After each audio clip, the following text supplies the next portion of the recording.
Continuando con el módulo de pediatría, revisaremos en esta oportunidad el tema de intoxicaciones. Para ello es necesario entender qué es una intoxicación, pues la intoxicación consiste en la exposición de una o varias sustancias que son tóxicas o que pueden serlo en determinadas condiciones. La forma más frecuente de intoxicación en la parte pediátrica es por vía oral. Pero también existe otro tipo de mecanismos, como ser por inhalación en los casos de gases, el contacto dérmico, como en el caso de los pesticidas, o por vía parenteral cuando existe un error en la administración de medicamentos. Siempre que tengamos un niño que acude a consulta por haber ingerido algún tóxico, debemos preguntarnos si realmente lo ingirió o no, o si tuvo contacto con el mismo, ¿no? Entonces, ante esta pregunta, la respuesta siempre debe ser que sí. Si existe una duda de que haya podido existir contacto con alguna sustancia potencialmente tóxica, obraremos como si el contacto se hubiera producido. Es decir, es preferible obrar en exceso que en defecto. Entonces, en la atención primaria, ante toda sospecha de intoxicación, deberemos valorar tres cosas: el nivel de conciencia, se deberá identificar en lo posible el tóxico y la cantidad con la que el niño tuvo contacto o que ingirió. Y además de ello, se deberá estimar la toxicidad de acuerdo al tóxico que el niño haya ingerido o con el cual haya tenido contacto. Dependiendo de esta valoración, tomaremos una conducta. Y las tres posibles conductas son las siguientes. En caso de que no haya ingerido algún tóxico o que esta sustancia no haya sido tóxica en realidad y que no haya producido ningún efecto en este niño, sin alteración en el estado de conciencia ni en sus signos vitales, pues deberemos tranquilizar a la familia, tranquilizar al paciente. No será necesario la administración de ningún tratamiento y deberemos hacer las recomendaciones oportunas para eventos futuros, ¿no? En caso de que el niño sí haya ingerido un tóxico y tenga cierto grado de alteración, ya sea en sus signos vitales o en el nivel de conciencia, deberemos actuar en forma urgente dependiendo del tipo de tóxico. Deberemos valorar la distancia al hospital, deberemos realizar la descontaminación si esta es pertinente y deberemos otorgar medidas de soporte a este niño. Y en caso de que esta ingesta haya sido importante, comprometiendo el estado de conciencia y en sí la vida del paciente, deberemos referirlo a una institución donde haya un departamento de emergencias, donde ahí el manejo va a ser de acuerdo al ABC. Es decir, la evaluación de la vía aérea, de la ventilación, la circulación, la parte neurológica y la parte de la exposición. Entonces, como bien les decía antes, toda sospecha de intoxicación deberemos valorar el estado de conciencia y las constantes vitales. Si existe alteración del nivel de estado de conciencia o alteración a nivel hemodinámico, ventilatorio, pues es un niño que deberá ser estabilizado y valorado por la terapia intensiva pediátrica. En caso de que el nivel de conciencia y las constantes sean normales, deberemos valorar los síntomas que acompañan a este niño y la toxicidad potencial. Si no existe ningún síntoma, ninguna alteración, pues el niño, dependiendo el antecedente que haya, se lo valorará, se lo mantendrá bajo observación o se le dará de alta, ¿no? Pero si hubiera algún síntoma o algún dato de toxicidad, pues deberemos realizar los laboratorios respectivos, esto para valorar los órganos blancos y veremos también si está indicada la descontaminación. Si está indicado, de preferencia se utilizará carbón activado, se eliminará toda la ropa que tenga el niño, se desechará toda esta vestimenta. Y pues bueno, si no está indicada la descontaminación, deberemos considerar si está indicado algún antídoto. Si está indicado, se lo administrará, y si no está indicado, pues se deberá valorar el alta al ingreso u otro tipo de tratamientos dependiendo el tipo de tóxico. ¿Cuáles son los datos sugestivos de intoxicación aguda? Debemos, como factor de riesgo, pues son los niños entre 1 a 5 años. Deberemos valorar el estado de conciencia, si existe algún cambio agudo o inexplicable de la conducta, la presencia de convulsiones, cierto tipo de olores inusuales, acidosis o alcalosis metabólica, vómitos incoercibles, arritmias, cianosis, la introducción de medicación nueva en casa, visita o vacaciones en casa ajena, la historia previa de intoxicaciones accidentales, la afectación de órganos o sistemas y el uso de medicina tradicional también es importante.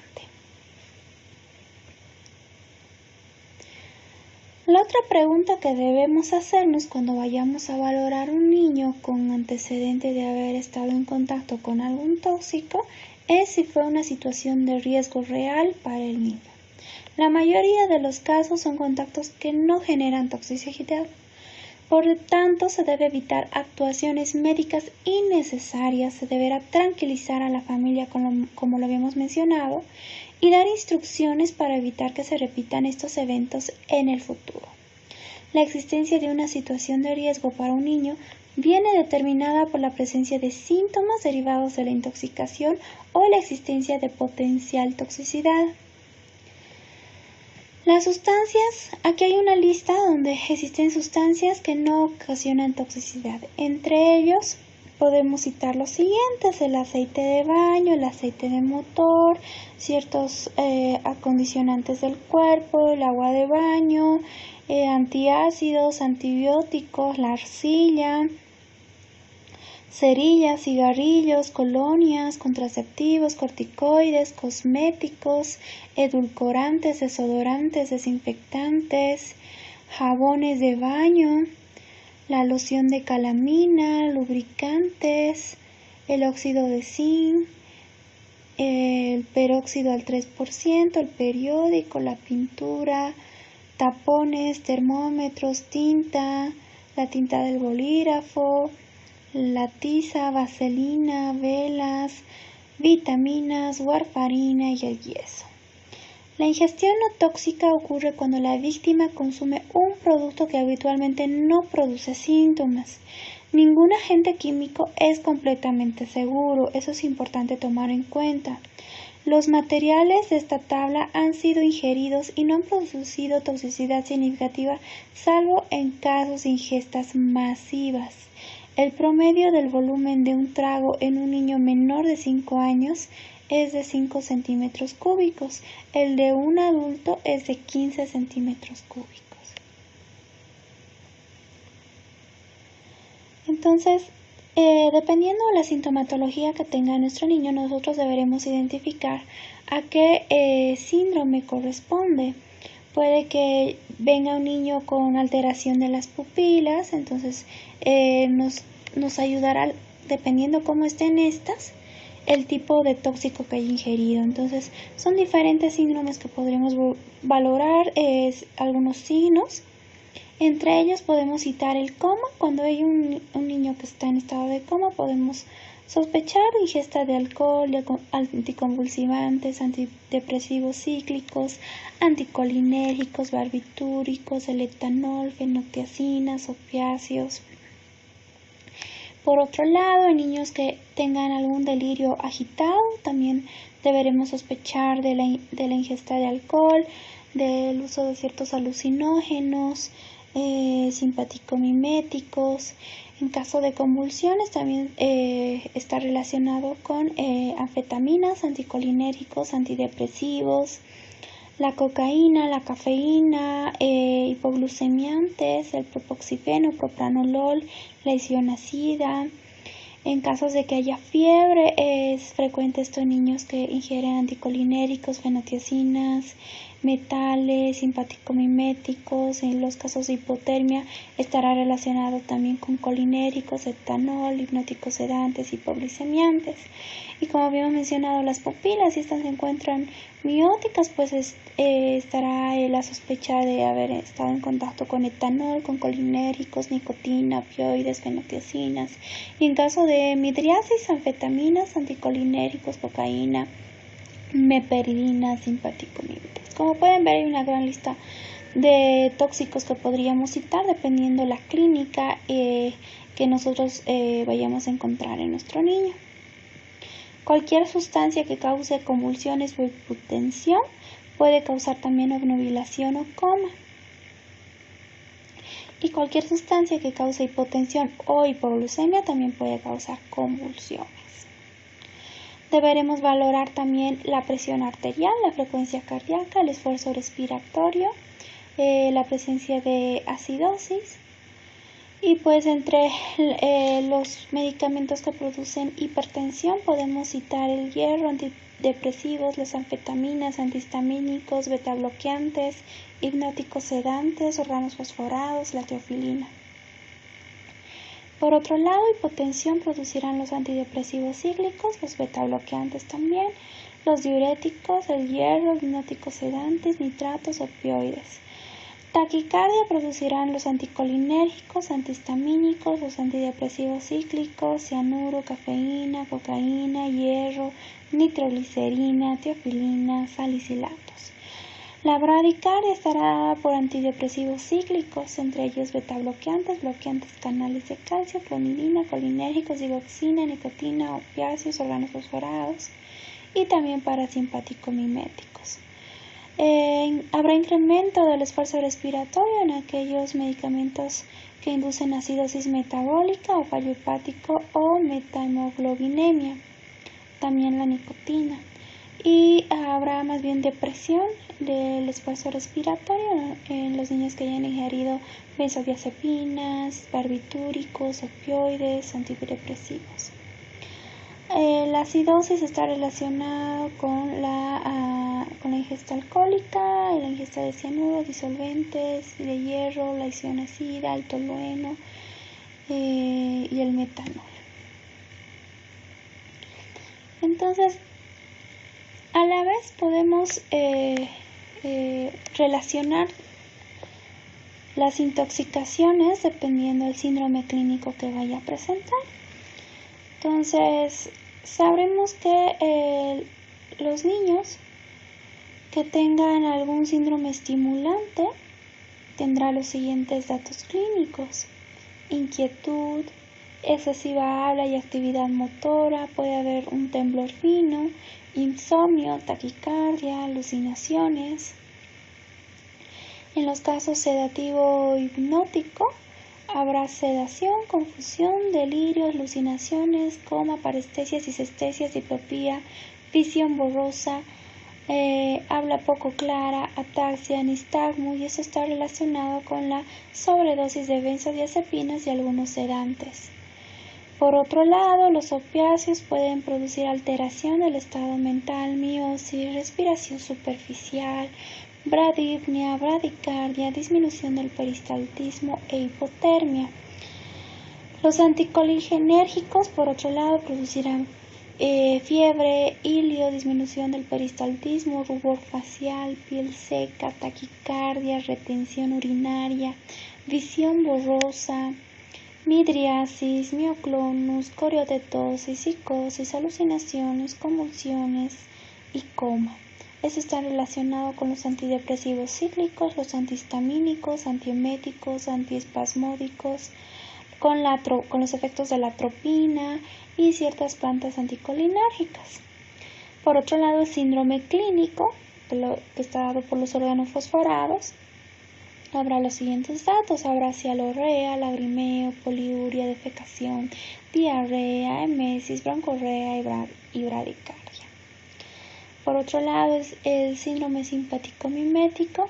El niño presentará agitación, diaforesis, hipertensión, hipertermia, midriasis, peristalsis presente y taquicardia. Está relacionada con la sobredosis de cocaína y anfetaminas. la deprivación de alcohol o de un sedativo hipnótico. El síndrome serotonínico está caracterizado por confusión, diaforesis, hiperreflexia, hipertermia, hipomanía, incoordinación, inquietud, mioclonus, rigidez, temblores, y está dado por los inhibidores de recaptación de serotonina como ser la fluoxetina.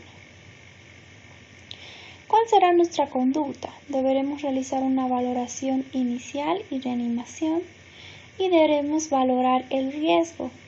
Para valorar el riesgo es muy importante realizar una detallada anamnesis. Deberemos identificar la sustancia implicada, la forma de presentación y la dosis probable, el tiempo transcurrido desde el contacto con el tóxico y la sintomatología que presenta el niño. Muchas veces pueden asumir que ingirió algún tóxico, que digan que estuvo en contacto con algún raticida, pero que presente más bien datos clínicos de intoxicación por órganos fosforados. Entonces deberemos valorar tanto la anamnesis, en lo posible que nos traigan la sustancia con la que tuvo contacto. Deberemos valorar también la parte del frasco en el cual está incluido todas las indicaciones y compuestos que tenga esa sustancia, y deberemos valorar la clínica del paciente, si todo esto tiene una correlación. Entonces, ¿cuáles son las medidas inmediatas? Pues dependiendo, si el paciente está consciente, lograremos hacer la anamnesis, pero si nuestro paciente está inconsciente o inclusive pueden llegar a un paro, pues realizaremos primero la reanimación cardiopulmonar, o si el niño está muy grave, realizaremos el ABCDE hasta la estabilización del niño y luego poder indagar, ¿no? ¿Cuáles son los objetivos del tratamiento general? Primero, impedir la absorción del tóxico, impedir que actúe, y por otro lado, eliminarlo. ¿Qué es la detoxificación? Pues la detoxificación ayuda a prevenir la absorción del tóxico o de sus metabolitos activos, incrementando su excreción y contrarrestando los efectos con el uso de antídotos o antagonistas. Entonces, un antídoto es un químico que tiene la capacidad de combinarse con el tóxico para originar un nuevo compuesto. Este antídoto deberá ser inerte, polar y fácilmente eliminable. Por otro lado, ¿qué es un antagonista? Es un químico que guarda una relación estructural con el tóxico y compite con este por el sitio activo del receptor donde actúa, modificando de esta manera la respuesta de las células efectoras. ¿Cómo se puede prevenir la absorción? Pues a través de la emesis, lavado gástrico si está indicado, la irrigación intestinal con polietilenglicol, con la diálisis gastrointestinal, que es la administración de dosis múltiples de carbón activado, y finalmente con la diálisis. El lavado gástrico se deberá realizar tan pronto como las condiciones del paciente se estabilicen y dependiendo también si está indicado o no. Por ejemplo, está contraindicado en la ingestión de cáusticos y de hidrocarburos derivados del petróleo. La diálisis gastrointestinal se deberá administrar dosis repetidas del antídoto sin extraerlo, facilitando su eliminación natural, agregando catárticos salinos al procedimiento.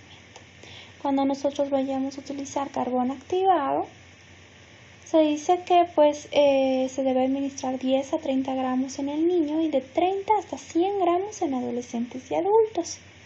Se conoce que 10 gramos de carbón activado absorbe 1 gramo de toxina, en los casos que esté indicado, obviamente. Otra sustancia que nos permite hacer diálisis gastrointestinal es el jarabe de ipecacuano, que tiene un efecto entre 20 a 30 minutos. Y pues el volumen que se administrará en niños de 6 a 12 meses será de 10 mililitros, entre 1 y 12 años de 15 mililitros y mayores a 12 años de 30 mililitros. Otros medicamentos son el sorbitol a 1 gramo por kilo y el sulfato de magnesio de 250 miligramos por cada kilo.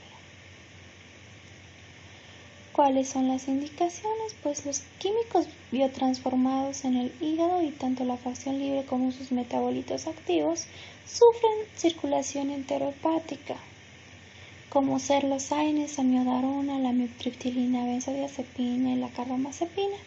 En los casos donde se cumple este mecanismo, pues está indicado realizar la diálisis gastrointestinal. Otra medida es aumentar la excreción y esto a través de una diuresis forzada.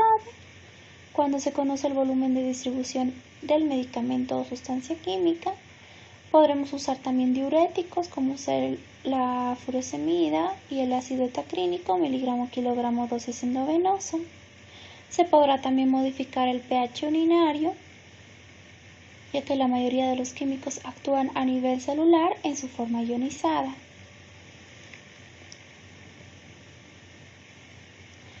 Se podrá administrar ácidos débiles en los casos donde se conozca que haya estado en contacto con la ingesta de fenobarbital o aspirina, ya que estos ácidos débiles, alcalizando la orina por medio del bicarbonato de sodio, permitirá una mayor excreción. En caso de bases débiles, como son la anfetamina, la fenciclidina, podemos acidificar la orina con ácido ascórbico a 0.5 a 1 gramo dosis endovenosa. Entonces, como pueden ver, en casos de ácidos débiles podemos alcalinizar la orina, pero es muy importante saber si el compuesto es un ácido o es una base. En caso de base se utiliza el ácido ascórbico. Ahora bien, ¿en qué consiste el lavado gástrico? Pues se deberá colocar al paciente acostado sobre su lado izquierdo o en posición semisentada. Medir en la sonda nasogástrica la distancia entre la boca y el epigastrio para calcular la posición de la misma que va a introducir. Pasar la sonda a través de la narina y asegurarse que éste esté en el estómago. Podremos aspirar el contenido gástrico antes de iniciar el lavado.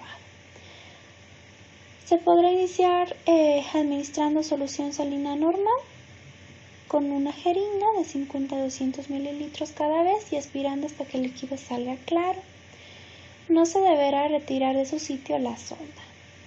Por otro lado, la diálisis gastrointestinal es a través de una sonda, se administra carbón activado a una dosis de 1 gramo kilogramo dosis disuelto en 30 a 120 mililitros de solución salina o agua de la llave cada 4 horas durante 24 a 36 horas. Agregar un catártico salino, sulfato de sodio o magnesio a la misma dosis, 1 gramo kilogramo dosis, y agregando al carbón activado al inicio del procedimiento y después de cada 12 horas. Al término del procedimiento se deberá comprobar que se pasó la última dosis del catártico, se deberá pinzar la sonda y extraer suavemente. El seguimiento clínico y laboratorial se deberá evaluar para ver la respuesta. Se deberá valorar a la vez niveles tóxicos a horas 0, 12, 24 y 36 horas. Hablemos ahora sobre cáusticos y corrosivos. ¿Qué es un agente cáustico? Es aquella sustancia que produce quemadura en el tejido con el cual se pone en contacto. ¿Y qué es un agente corrosivo? Es aquel compuesto químico capaz de producir lesiones químicas directas sobre los tejidos.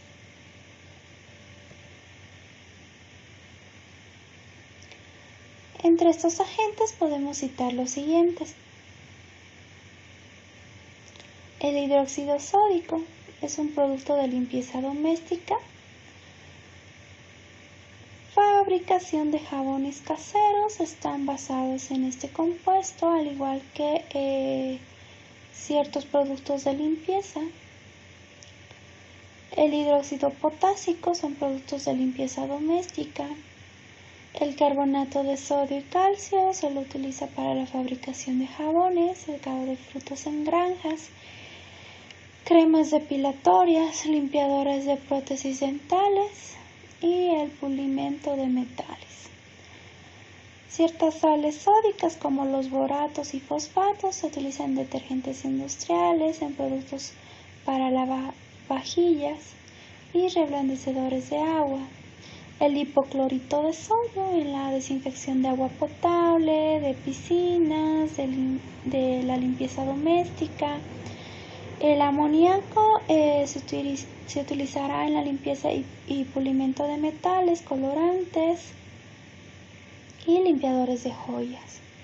Por otro lado, el sulfúrico se utilizará, es compuesto de las baterías, pilas, se utilizará también con limpiadores industriales, el oxálico en limpiametales, desatascadores, desinfectantes, el ácido clorhídrico en disolventes, limpiametales, desatascadores anticorrosivos, limpiadores de piscinas, el ácido fosfórico en pulimento de metales, y así como pueden ver la gran lista de estos ácidos.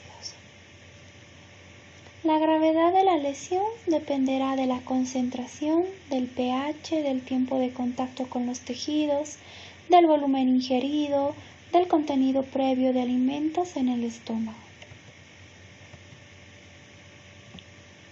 Cuando estas sustancias son líquidas, por lo general producen quemaduras en esófago, estómago y duodeno. Cuando es una pasta o gel, generalmente existen quemaduras en boca y en esófago. Cuando se trata de un polvo, hay quemaduras en boca y esófago y también existe bastante cialorrea. Y los blanqueadores producen edema y congestión de mucosas. Podemos encontrar disfonía, estridor laringio e insuficiencia respiratoria, que está en relación con el edema de la región glótica. Podría haber también dolor retroesternal intenso acompañado de manifestaciones de insuficiencia respiratoria con taquicardia e hipotensión. Esto se da principalmente en casos de perforación esofágica. Habrá dolor abdominal intenso que se acompaña de distensión abdominal y datos de irritación peritoneal, como en el caso de perforación gástrica o intestinal. Respecto a los ácidos, estos producen necrosis. Las lesiones son más severas en la mucosa gástrica, no tanto en la esofágica. El efecto mayor de ácido en el estómago produce un espasmo pilórico y retención del ácido en el antro. Por otro lado, los álcalis producen necrosis por licuefacción con compromiso de la vasculatura, penetración de diferentes capas, isquemia y muerte celular. Comprometen más severamente el epitelio esofágico. Generalmente 10 días después de la lesión se produce un tejido necrótico con tejido de granulación y recién en la tercera semana comienza la proliferación por fibroblastos, estenosis de la pared esofágica. Cuando compromete el sistema respiratorio produce una neumonitis química por inhalación o broncoaspiración que generalmente sobreinfecta con gram negativos o anaerobios. Cuando existe compromiso de los ojos por un ácido puede producirse daño inmediato y severo. Cuando es una base puede producirse de horas a semanas después de ocurrida la lesión. Y pues cuando está comprometida la piel existen diferentes grados de quemaduras. Por otro lado, las baterías producen daño por la corriente eléctrica cuando la pila es nueva. Se producen quemaduras por la liberación de sustancias alcalinas al romperse la membrana que cubre el cáustico. Entonces, ¿cuáles son las manifestaciones clínicas en intoxicaciones por cáusticos? Habrá cialorrea, dolor retroesternal, náuseas, vómitos, disfonía, dolor orofaringeo, disfagia, epigastralgia y dificultad respiratoria. Estará indicado en algunos casos para ver el grado de compromiso. Una endoscopía, de acuerdo a la misma se podrá clasificar el grado de lesión. Se dice que un grado 0 es cuando no existe ninguna lesión. Grado 1 cuando existe edema e hiperemia de la mucosa. Grado 2A cuando existen exudados, erosiones y úlceras superficiales, además de hemorragias. Un grado 2B cuando existen úlceras circunscritas, profundas y circunferenciales.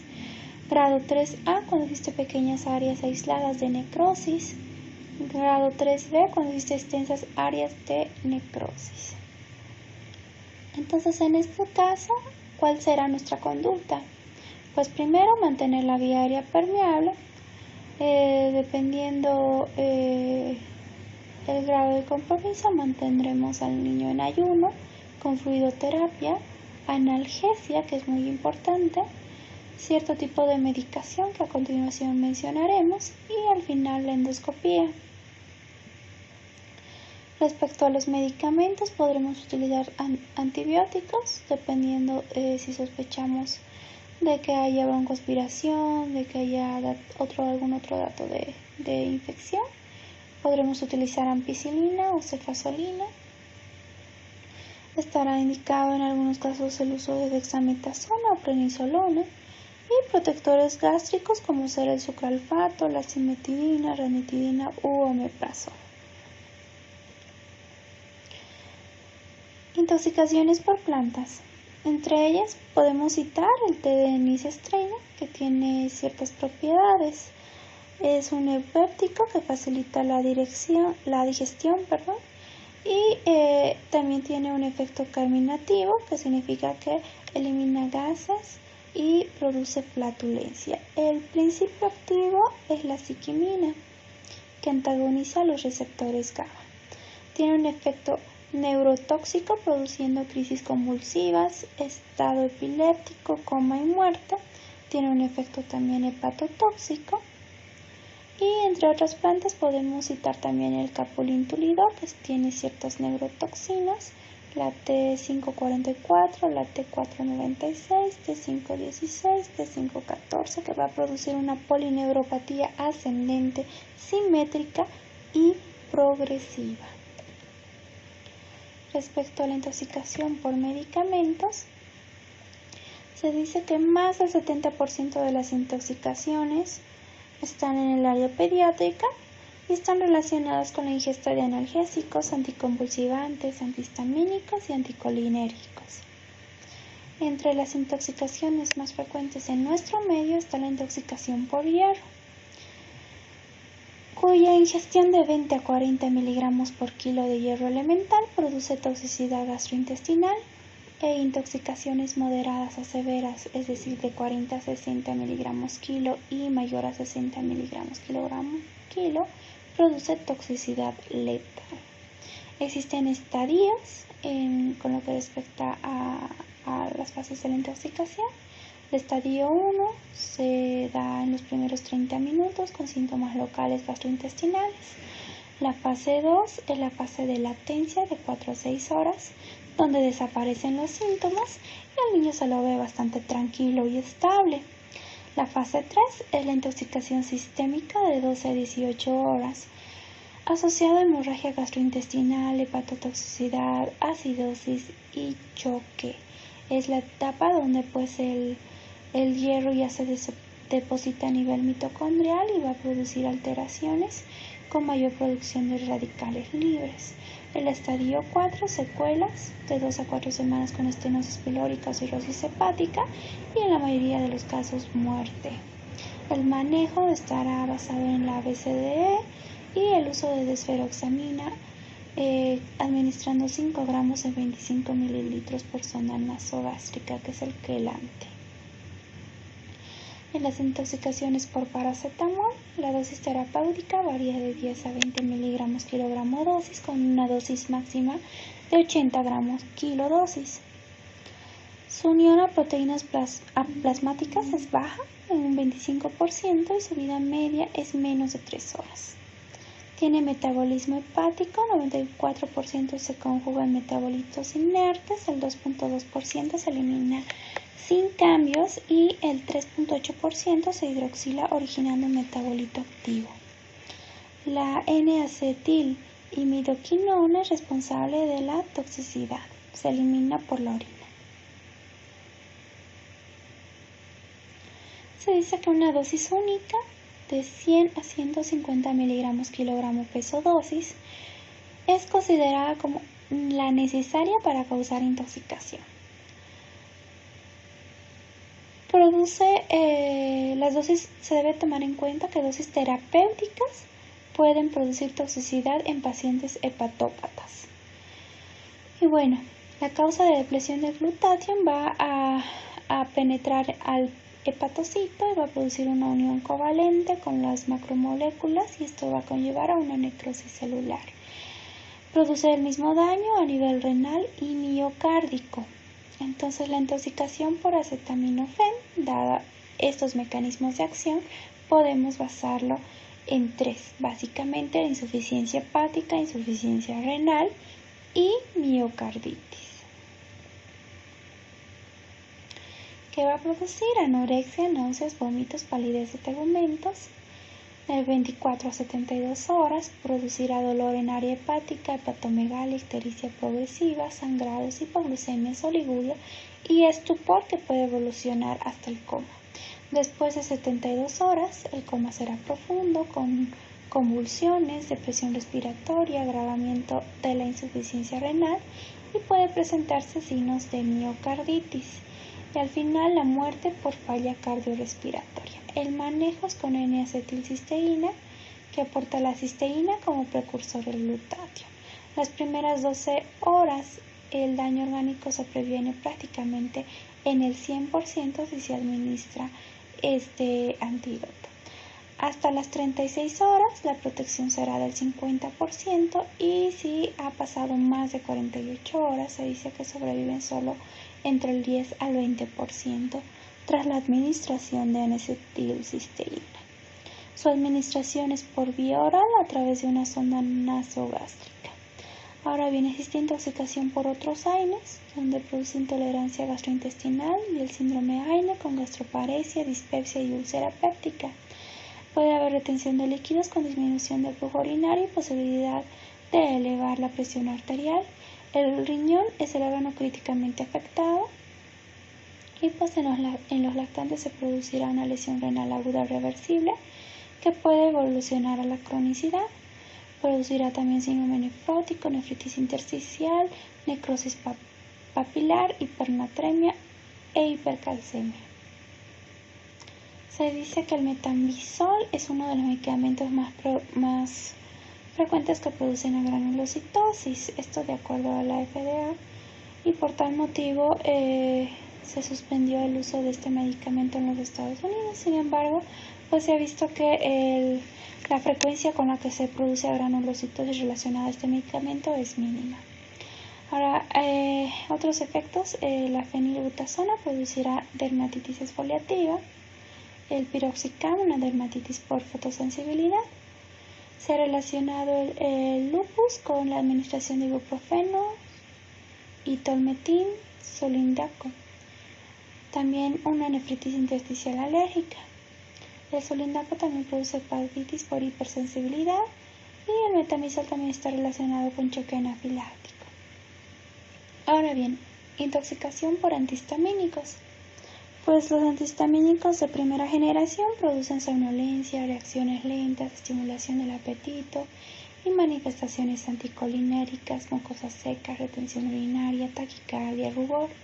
Los de segunda generación no tienen tantos efectos adversos, pero sí producen arritmias. En sobredosis puede ocurrir coma, convulsiones, distonía, psicosis o alucinaciones, arritmias cardíacas y prolongación del intervalo QT. En niños pequeños puede haber un efecto paradójico de neuroestimulación más que de sedación, eso es muy importante. Y pues se realizará en caso de intoxicación por estos medicamentos la administración de carbón activado. ¿Cuáles son los efectos tóxicos de neurolépticos y fármacos afines? Pues en el sistema nervioso central producirán somnolencia, sopor, coma, depresión respiratoria, disminución de sudor, saliva, reflejos vasomotores, miosis, midriasis. A nivel de los ganglios basales habrá distonías oculobucales y torsión, parkinsonismo y discinesias tardías. A nivel cardiovascular, hipotensión ortostática, bradicardia, efecto quinidina y disritmias. A nivel gastrointestinal, se producirá una boca seca con disminución de motilidad y pseudoobstrucción, y pues puede llegar hasta la muerte por choque, fibrilación ventricular, depresión respiratoria o un síndrome neuroléptico maligno. Ahora bien, vamos a hablar de intoxicación por ciertos químicos. Entre ellos tenemos los órganos fosforados, los carbamatos, herbicidas, fosfúricos y rodenticidas. Los órganos fosforados y carbamatos son compuestos orgánicos liposolubles cuyo fin es el tratamiento de plagas. Se absorben rápidamente por vía oral, dérmica y respiratoria.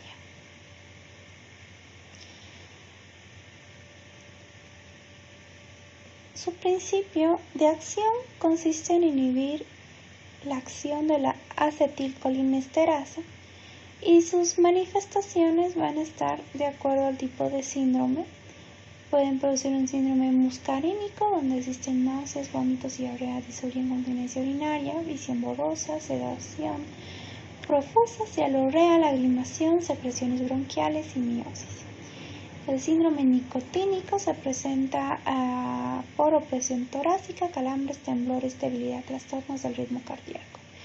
Habrá también un síndrome neurológico donde se manifiesta por cefalea, mareos, ataxia, conducta psicótica, pérdida del estado de conciencia, convulsiones, hasta la muerte por depresión respiratoria, edema pulmonar o bradicardia refractaria. Entonces, los efectos muscarínicos, básicamente tenemos acá la triada, que es muy importante. La broncorrea, el broncoespasmo y la bradicardia son los principales síntomas. Puede haber diarrea, diafóresis, poliuria, miosis, emesis, lagrimeo, cialorrea. Y por otro lado, los efectos nicotínicos, que se caracteriza por midriasis, taquicardia, debilidad, hipertensión, fasciculaciones, convulsiones y deterioro del estado de conciencia. Ahora bien, dependiendo la gravedad de los efectos del contacto con órganos fosforados, pues se deberá valorar la intubación del paciente. Una vez ya asegurada la vía aérea, se realizará el lavado gástrico en menos de 1 hora y se deberá colocar carbón activado. Y se procederá a la administración de la atropina. La dosis de la atropina varía de 0.5 a 2 miligramos en adultos y en niños de 0.02 a 0.05 miligramos kilogramo peso. Se deberá duplicar la dosis cada 5 minutos hasta lograr datos de atropinización. Es decir, si a horas 10 comienzo se administrará 1 miligramo de atropina, cada 5 minutos se duplicará la dosis, es decir, de 1 incrementaré a 2. Los siguientes 5 minutos lo duplicaré a 4 y así sucesivamente. Finalmente, una vez que se alcanzan los signos de atropinización, pues se podrá dejar infusión de atropina y esta consistirá en una dosis que corresponde al 10% de la que se utilizó o de la dosis con la que se consiguió los datos de atropinización. Es decir, si nosotros a una dosis de 32 miligramos logramos conseguir los signos de atropinización, nosotros utilizaremos para infundir por bomba el 10% de esta dosis, que corresponde a 3.2 miligramos, y esto se disolverá en 36.8 mililitros de solución fisiológica. Se deberá recordar que en caso de carbamatos el destete será de acuerdo a dosis-respuesta. Debemos tomar en cuenta que la atropina en caso de intoxicación por órganos fosforados no es un antídoto, bloquea efectos colinérgicos y requiere la administración de oximas. Por otro lado, en los carbamatos, la dosis de atropina de mantenimiento será dosis-respuesta. Se deberá realizar el destete a dosis-respuesta y no requiere antídoto.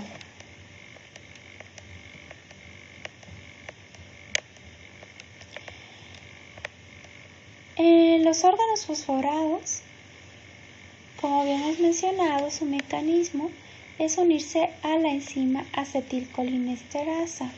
Esta unión es irreversible.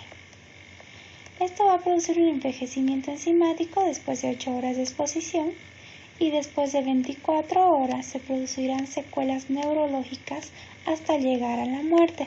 Por eso es que se requiere un antídoto que es, en este caso, el toxogonil.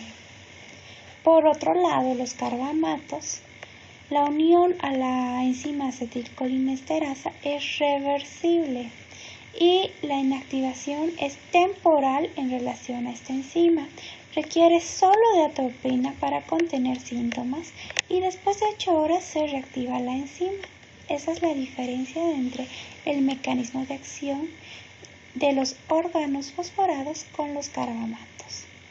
Ahora bien, el toxogonil, la dosis en adultos es de 250 miligramos, en niños de 0.8 miligramos por kilo peso. Entonces se dice que en la primera hora se deberá administrar 250 miligramos en 100 mililitros. En la hora 4 se procederá a la administración de lo mismo en una hora, la hora 8 lo propio, y a partir ya de las 24 horas se deberá administrar una infusión de 250 en 100 mililitros y el día 5 lo propio. Ahora bien, hablemos de piretrinas y piretroides. Las piretrinas son de origen botánico y los piretroides son sintéticos. ¿Qué es lo que producen? Retardan cierres de los canales del sodio. Se absorben fácilmente por vía inhalatoria y oral. Por eso es importante saber si se trata de una piretrina o de un piretroide. Es importante revisar las etiquetas.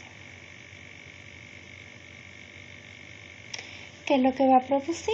Parestesias en labios, lengua y párpados, cefalea,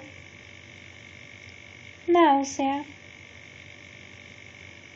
vómito y diarrea y rinorrea. Es importante en estos casos retirar al paciente del área contaminada y se le deberá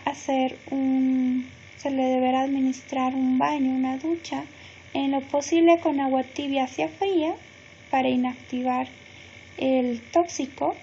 Se deberá retirar toda la vestimenta y limpiar los residuos de telas y muebles. El tratamiento está basado en antihistamínicos, loratadina 10 miligramos por 3 días. La administración de esteroides está indicada en casos de choque anafiláctico, principalmente en aquellos pacientes asmáticos y alérgicos. Ahora bien, los bipiridilos, que son herbicidas, los más comunes son el paraquat y el diquat. Suelen inactivarse al contacto con la tierra. La absorción es vía dérmica e inhalatoria. Existe rápida absorción vía digestiva y produce quemaduras en piel, boca y esófago.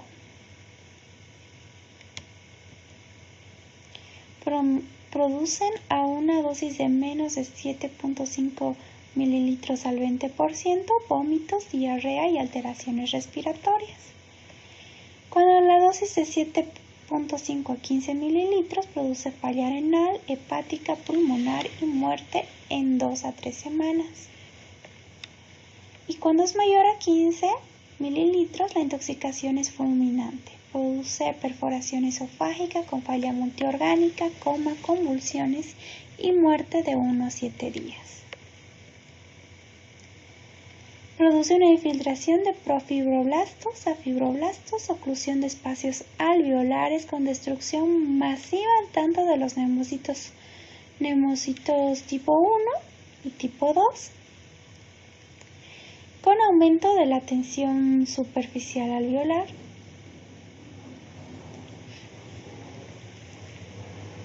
¿Cuál será el manejo? El baño, el contacto con el agua, evitar dar concentraciones de oxígeno altas, y pues se podrá inclusive administrar tierra para que se inactive el medicamento. Los fosfúricos es un polvo negro con olor a ajo o pescado podrido. Produce náusea, vómitos y diarrea. Y es un fumigante que se utiliza en el tratamiento de semillas y granos. El fósforo más el agua produce un gas que se llama gas fosfina. Es altamente tóxico. Produce vómitos y heces humeantes, con arritmias, infarto agudo del miocardio, edema pulmonar, crisis convulsivas, coma, y pues básicamente el paciente fallece alrededor de las 24 o 48 horas. No se deberá realizar lavado gástrico en estos casos. El manejo es en la terapia intensiva con monitorización cardíaca y electrocardiograma. Se podrá administrar sulfato de magnesio y se deberá hacer laboratorios tanto de pruebas de función renal como de función hepática. Sin embargo, el desenlace es la muerte en estos casos. Ahora bien, hablemos de rodenticidas, que son sustancias altamente tóxicas. Entre ellas tenemos el trióxido de arsénico, que actúa al combinarse con grupos sulfidrilos e interfiere en diversos procesos enzimáticos. Va a producir disfagia, dinofagia, náuseas, vómitos, diarrea líquida sanguinolenta, que puede causar choque hipovolémico, colapso cardiovascular, alteraciones mentales, convulsiones. Y pues el aliento tiene un olor característico a ajo. El monofluoroacetato de sodio bloquea los ciclos de Krebs, particularmente en las células nerviosas y cardíacas. Produce prurito nasal, facial y en extremidades, irritabilidad, estupor, vómitos y calambres musculares. El paciente rápidamente cae en coma, convulsiona y presenta depresión respiratoria. Ahora bien, los rodenticidas por lo general son derivados del 1,4-hidroxicoumarina, que son warfarínicos de segunda generación, por ende va a bloquear la síntesis de vitamina K en el hígado. Al inhibir la producción de protrombina, va a inhibir síntesis hepática de factores de coagulación dependientes de la vitamina K, entre ellos, como hemos dicho, la protrombina, que es el factor 2, el factor 7 y el factor 10. El tiempo de acción es de 24 a 72 horas. Y pues, ¿qué es lo que va a hacer? A través de la circulación enterohepática se va a eliminar por vía renal y fecal. Va a producir vasodilatación, fragilidad capilar por acción directa de los vasos sanguíneos y aumento de la permeabilidad de los capilares. Esto va a producir hemorragias internas. Respecto al cuadro clínico, hay un periodo inicial donde es asintomático, luego se procede con náuseas, vómitos, dolor abdominal, se asocian petequias, equimosis, hematomas, epistaxis, puede haber melinas, hematemesis, hematoquesia, hematuria, y en casos severos puede haber sangrados intracraneales con una ingesta mayor a 100 miligramos kilo.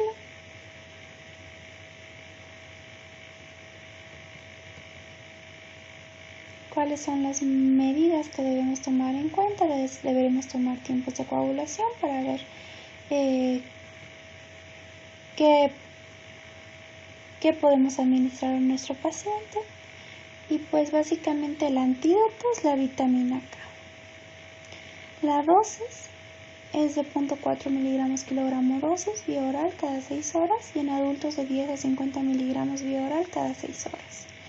No se deberá administrar vía endovenosa, a excepción de los casos graves en donde es necesario la corrección rápida. Pues como pueden ver, el tema de intoxicaciones es bastante amplio. Se trató de sintetizar lo posible, pues lo más relevante, y pues habrá que hacer una revisión aparte de lo citado acá, para completar algunos datos en los cuales uno tenga duda. Espero que haya sido de su agrado y pues muchas gracias por continuar con nosotros.